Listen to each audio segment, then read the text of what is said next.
For all the adults out there that are balancing work, relationships, kids, responsibilities, and surprise expenses, like this week or a couple weeks ago, I had to buy $500 set of tires. There's one principle in your training that matters way more than any advanced program you can do. And it's not trying to optimize, it's not biohacks, it's not a 6 day training split, it's consistency.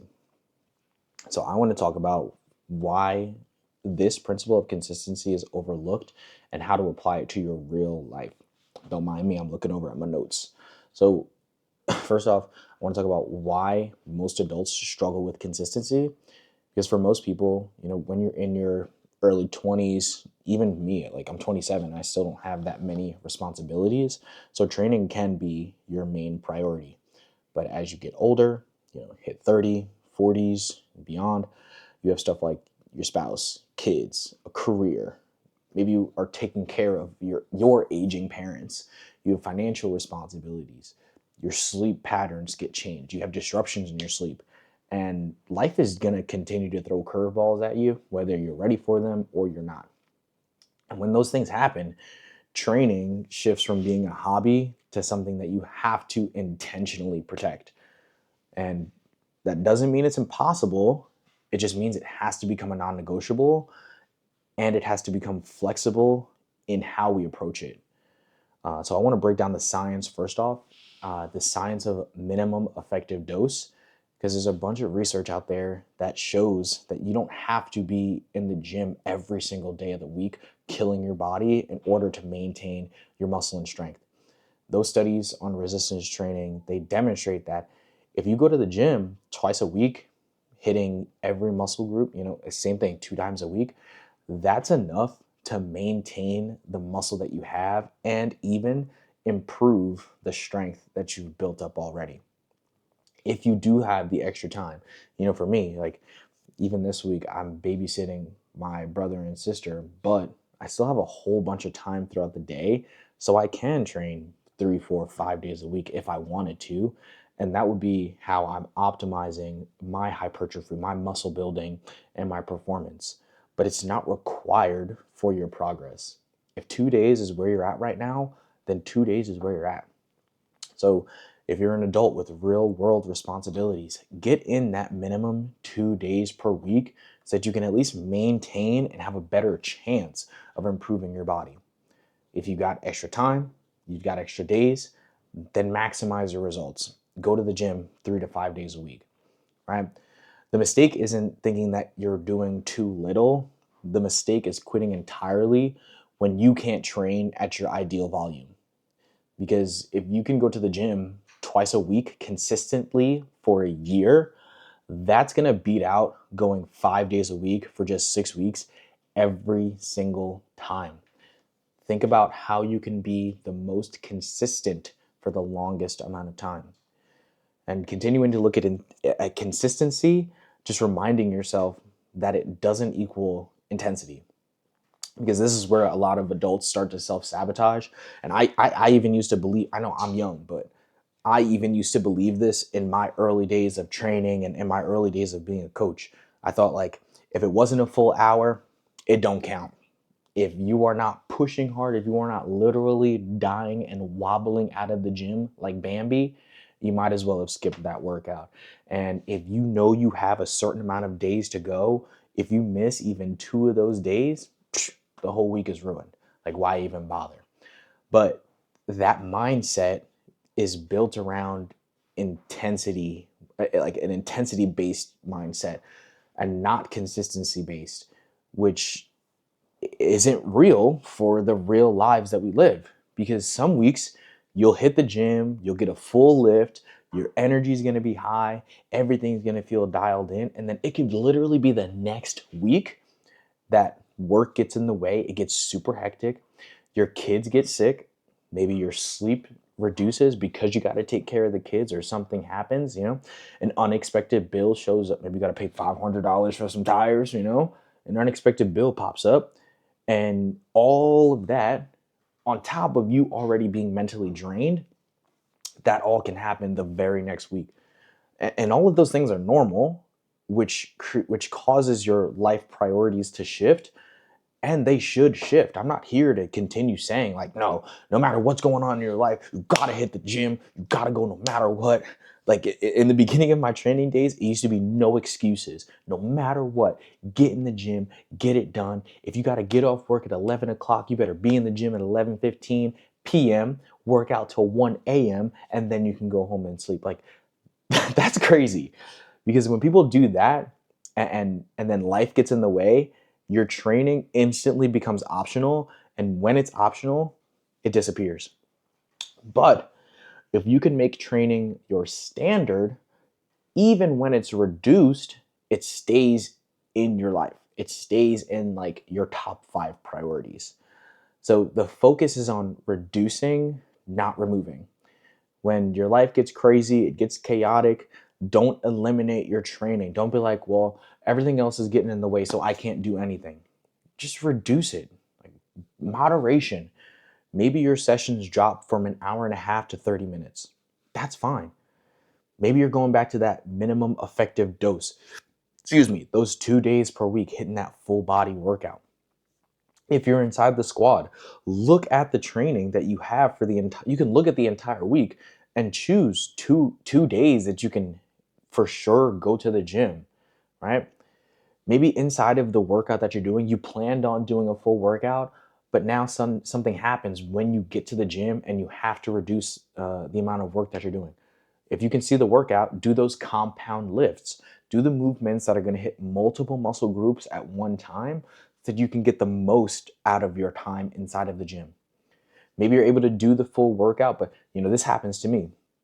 Sometimes I get to the gym and like, dog, I'm yapping.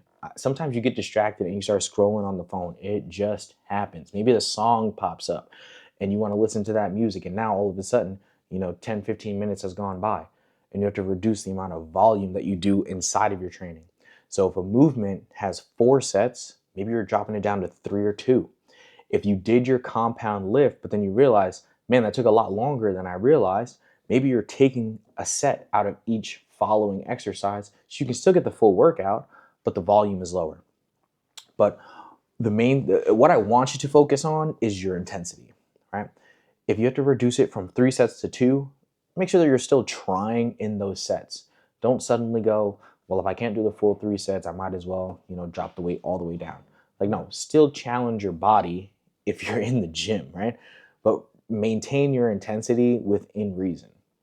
What this is going to do is it protects your muscle mass, the strength that you've built, your metabolic health, how your metabolism runs throughout the day. I know for me, if I can at least get some of my workout in, it's going to provide me with mental clarity because I get all of that stress and anxiety out of my body, and then I can continue with my day. And I think the most important thing, not just for me, but for all of us, is it maintains your identity.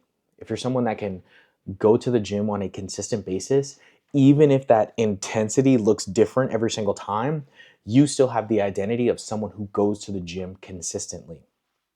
Because when you look at consistency, and it has nothing to do with intensity. It's not about going to the max. It's not about going crazy. It's about not dropping to 0. So the perspective or the think about is that you only get one body. Careers can change. When I was in college, I became a fully certified Toyota technician, and I did that for 3 years. And now I'm a fully certified fitness coach, right? Fitness trainer. Cars can be replaced. I'm on car number 2, thinking I'm always dreaming about the next car I'm gonna get. Phones can upgrade. I didn't always have iPhone. I used to have a Razor flip phone. I had a Sidekick at one point. I had to buy my first iPhone, and now I got the iPhone 15. I'm sure in a couple of years I'll have the next one, you know? And even seasons of life are going to shift. Sometimes, maybe you started training and you ain't had no kids. You was single. You was living your best life. And now, 2, 3, 4, 5 years in, you're married, you got kids, you got new responsibilities. But the body that we have, you only got one. And if you can take care of it, it's going to take care of you, and it'll make everything else in your life easier to take care of. Your strength, your energy, your mobility, the resilience that you have, It's not by accident. It's because you've built it, and it's maintained by showing up even when it's inconvenient. Not convenient, even when it's inconvenient to show up, putting the work in. So practical steps that I have for you guys going into this week to adult proof your training. Number one is just scheduling 2 non-negotiable sessions. Treat it like the meetings you go to at work. Treat it like, maybe the hangouts that you have with your friends or your kids. And a little bonus tip is have a backup third day. If it's Monday and Wednesday you're going to train, but Friday you kind of have a little extra time, have that Friday as a backup, because maybe you go to the gym Monday, something happens on Wednesday and you're like, oh, I can't even go to the gym now. You've got Friday as a backup. Or you go Monday and you're like, I don't have the energy to go on Wednesday. So you move it to Friday. And then the opposite can also happen. You go Monday, you go Wednesday, and then Friday comes along and you're like, I got some energy. I'm gonna go to the gym a third time. Then you're getting even more out of each week. So have 2 non-negotiable days, and a bonus tip is having a backup third day. Number 2 is figuring out what your minimum workout is going to be. If it's reducing the volume, like I said, if you have 4 sets in a movement, you drop it down to 3 or 2. If you're going into the gym and you only have 20, 30 minutes, maybe you're just doing that compound lift, that movement that's going to hit multiple muscle groups at one time. And number 3, this is the most important one. You have to detach yourself from perfect weeks. Success is showing up consistently over months and years.